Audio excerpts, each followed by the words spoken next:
Get me to the airport and make it fast, Richard Sterling barked as he slammed the door of the black Toyota Camry.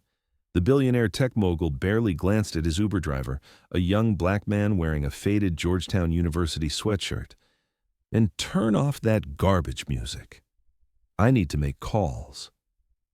What Richard didn't know was that he had just insulted the very person who would soon own half of Silicon Valley. Marcus Williams reached over and turned off the jazz playlist he had been listening to, his movements calm and controlled despite the rudeness of his passenger. At 26, Marcus had learned to navigate these situations with a dignity that came from knowing exactly who he was, regardless of how others chose to see him. LAX Terminal 2, sir? Marcus asked politely, adjusting his rearview mirror to get a better look at the man who had just treated him like hired help. What he saw was exactly what he expected. A white man in his 50s, wearing a custom suit that probably cost more than most people's monthly salary, already buried in his phone with the kind of aggressive posture that screamed, "I own the world." "Obviously," Richard snapped without looking up. "And I don't want to hear any life story about your dreams or your side hustle or whatever it is you people always want to talk about. I have real work to do." Marcus smiled quietly to himself as he pulled away from the Beverly Hills Hotel. If Richard Sterling had bothered to actually look at his driver instead of dismissing him immediately, he might have noticed a few things. The Georgetown sweatshirt wasn't just college nostalgia. It was from the business school where Marcus had graduated summa cum laude at age 22. The modest car wasn't his only vehicle.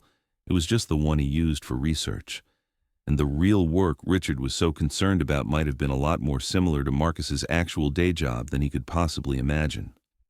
Richard Sterling was the founder and CEO of Sterling Dynamics, a tech company that had revolutionized enterprise software and made him one of the 50 richest men in America.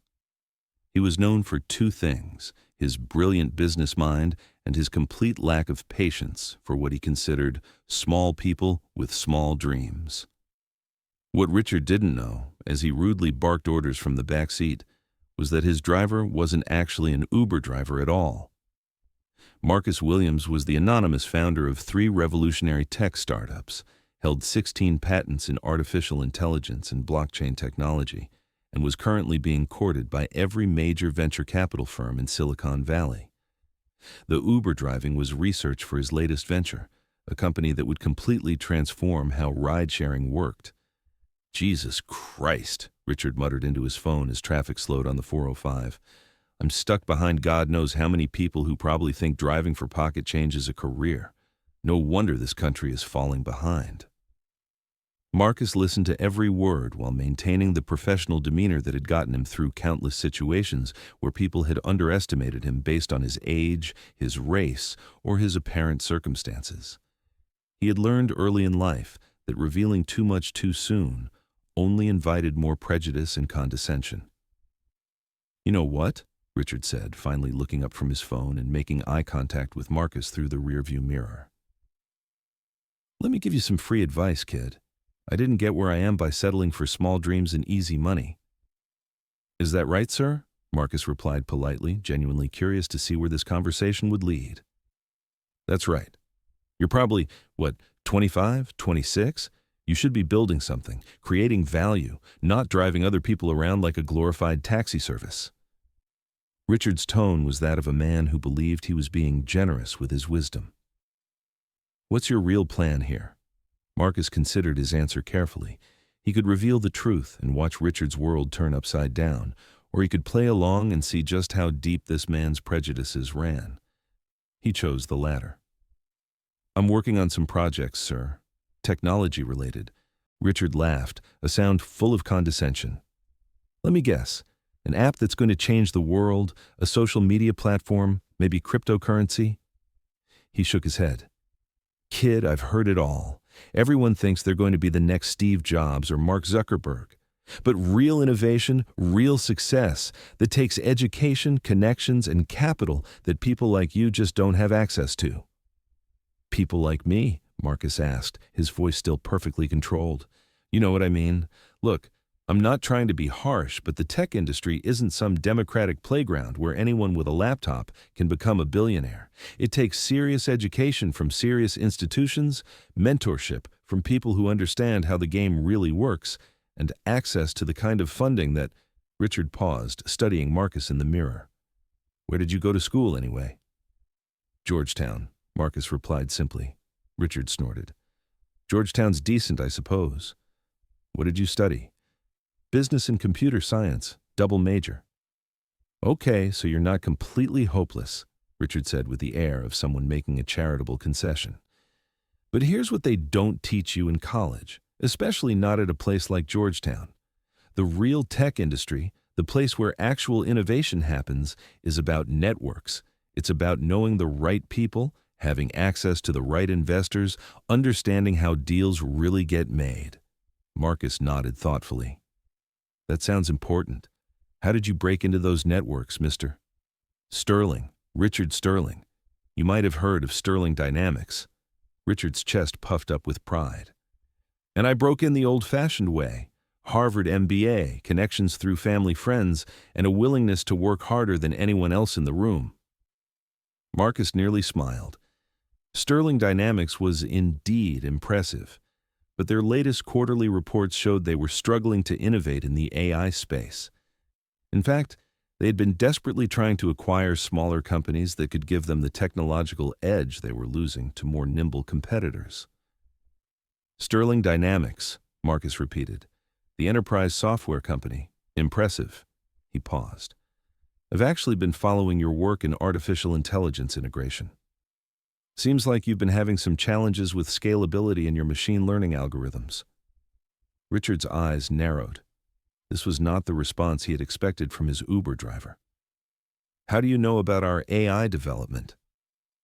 I keep up with tech news, Marcus replied casually. Plus, some of the challenges you're facing are pretty common in the industry. The real breakthrough is going to come from someone who can solve the processing speed issue while maintaining data accuracy. And I suppose you think you know how to do that? Richard's tone had shifted from condescending to skeptical. Marcus shrugged. I might have some ideas. Richard laughed again, but this time it sounded a little forced. Right, an Uber driver with ideas about enterprise AI. This should be good. For the next 10 minutes, Marcus calmly and systematically outlined several potential solutions to Sterling Dynamics' technical challenges. He spoke about neural network architectures, discussed optimization algorithms, and suggested hybrid approaches that could solve the scalability issues Richard's team had been struggling with for months. Richard's phone calls stopped. His emails went unanswered. For the first time since getting into the car, he gave his driver his complete attention. Where exactly did you learn all this? Richard asked, his voice considerably less confident than it had been at the start of the ride. College, research, experimentation, Marcus replied. Plus, I've been working on some personal projects that deal with similar problems. What kind of personal projects? Marcus glanced in the rearview mirror and saw something new in Richard's expression. Not respect exactly, but definitely attention. Machine learning applications for logistics optimization, blockchain integration for supply chain management, and a few other things. A few other things, Richard repeated slowly. And you're driving for Uber because— Market research, Marcus said simply. I'm developing a platform that could revolutionize ride-sharing, but I wanted to understand the current system from the ground up. Richard was quiet for several minutes, processing what he had just heard. This young man wasn't just reciting tech buzzwords he had read online. He was demonstrating a deep practical understanding of some of the most complex challenges in modern technology. What's your name? Richard asked finally. Marcus Williams. The name meant nothing to Richard, which would have been surprising if he had known that Marcus Williams was one of the most sought-after young innovators in Silicon Valley. But Marcus had deliberately kept a low profile, working through intermediaries and shell companies to avoid exactly the kind of prejudicial treatment he was experiencing right now.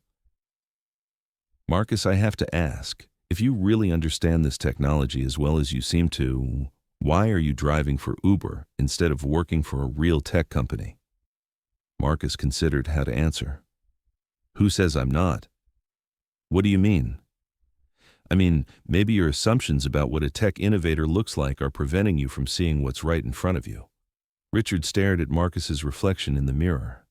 There was something about the young man's calm confidence, his deep technical knowledge, and his complete lack of deference that was beginning to make Richard profoundly uncomfortable. "Are you telling me you actually work in tech?" "I am tech," Marcus replied quietly. They were approaching LAX now, and Richard found himself not wanting the conversation to end. "What company?" Marcus smiled. "My own companies, actually." "Companies? Plural?" "3 of them. Well, technically 4 if you count the one we're launching next month." Richard felt like the ground was shifting beneath him. "What do these companies do?" "AI optimization for enterprise systems, blockchain security for financial institutions, and automated logistics for supply chain management. The 4th one is the ride-sharing platform I mentioned." "You're serious?" "Dead serious." Richard pulled out his phone and quickly Googled Marcus Williams tech entrepreneur. What he found made his blood run cold. Forbes articles about anonymous founders revolutionizing multiple industries. TechCrunch pieces about mysterious innovators whose identities were carefully guarded. Venture capital firms publicly stating they were hunting for the next big disruptor in artificial intelligence.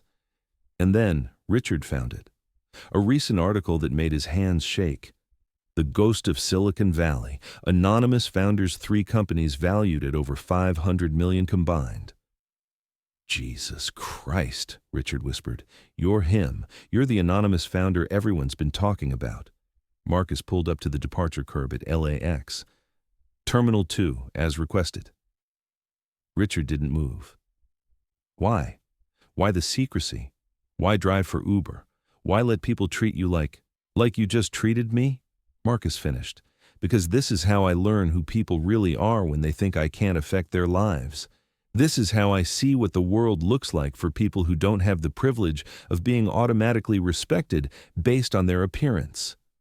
Richard sat in stunned silence as Marcus got out and opened the trunk to retrieve a suitcase that Richard suddenly realized probably cost more than most people's cars.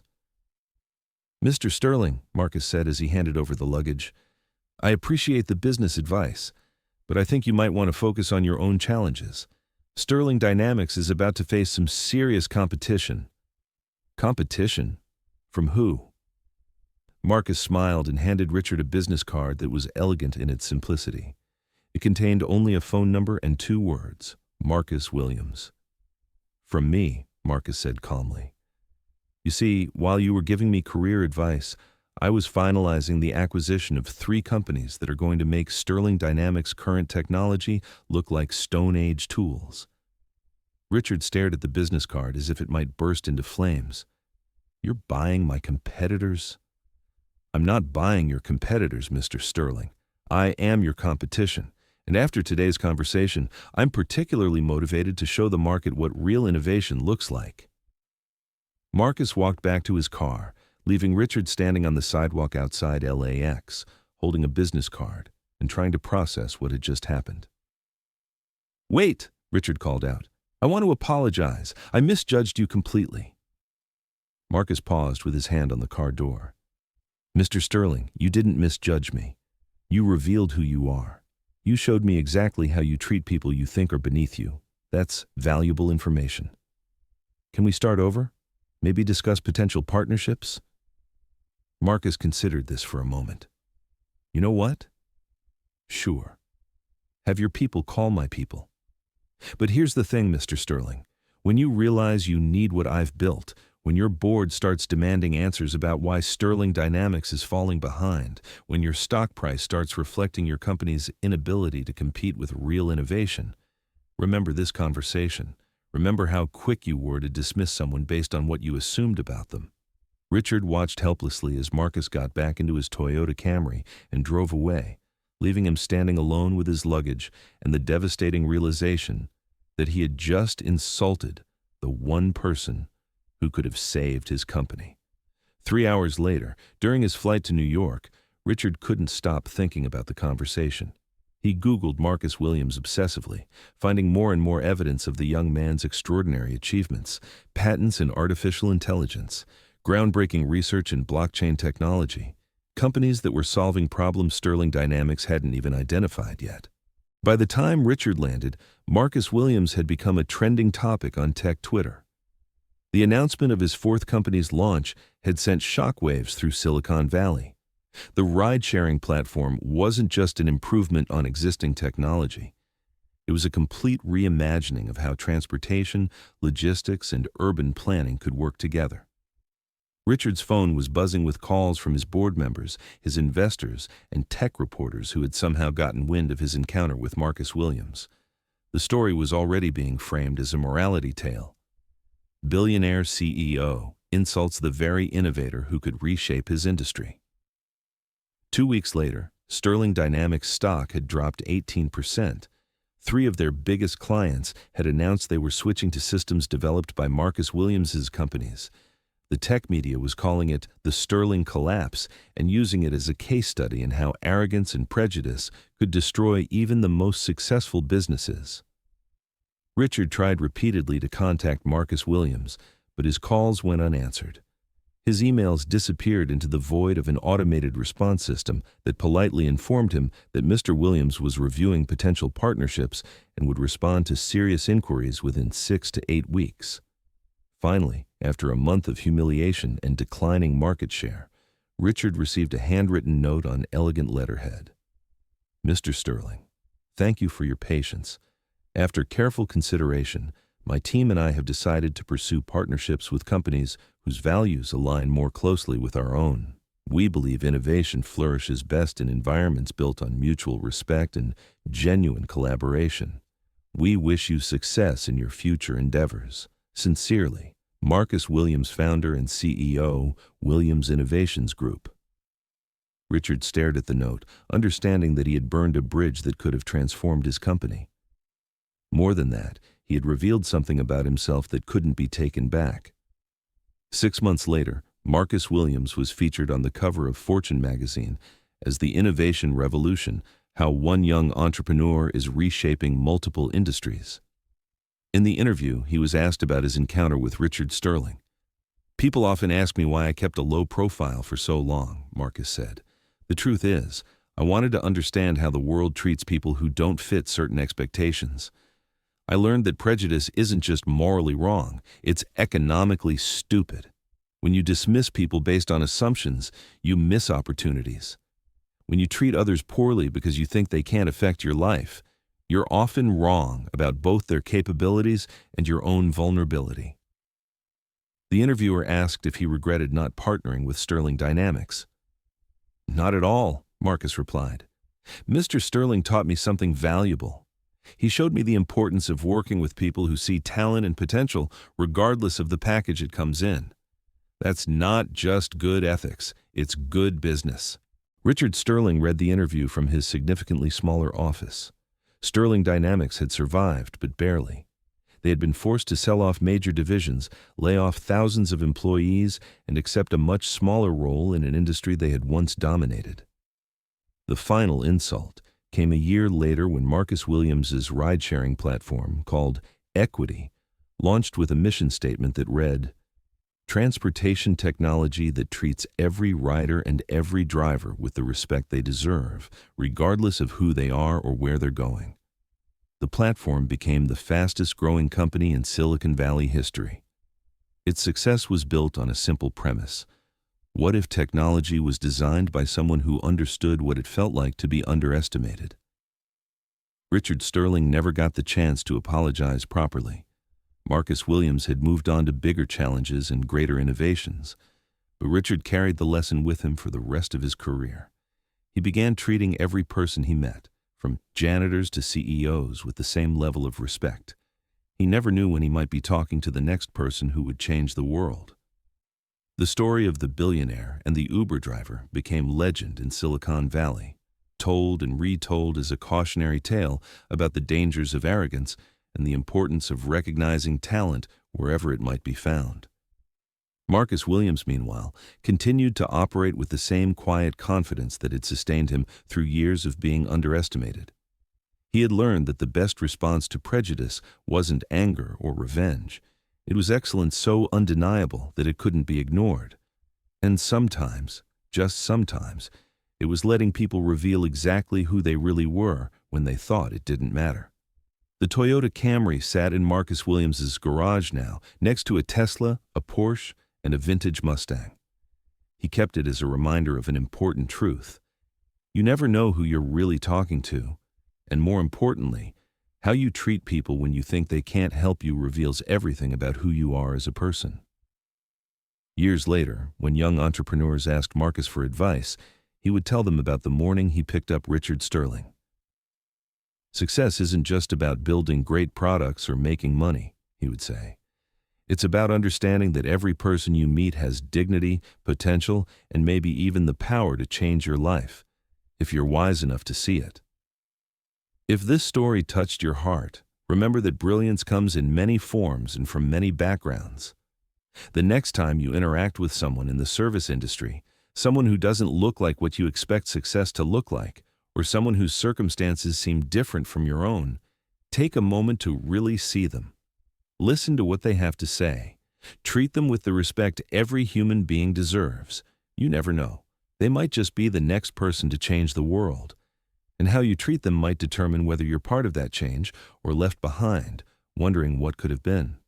The most successful people aren't those who demand respect based on their titles or wealth. They're the ones who give respect freely, recognizing that talent, wisdom, and potential can be found anywhere, even in the driver's seat of a rideshare car on a busy Tuesday morning in Los Angeles. Thank you very much for listening. Please let us know what you think of this story in the comments. Don't forget to like the video and subscribe to the channel. Turn on notifications so you don't miss any other videos.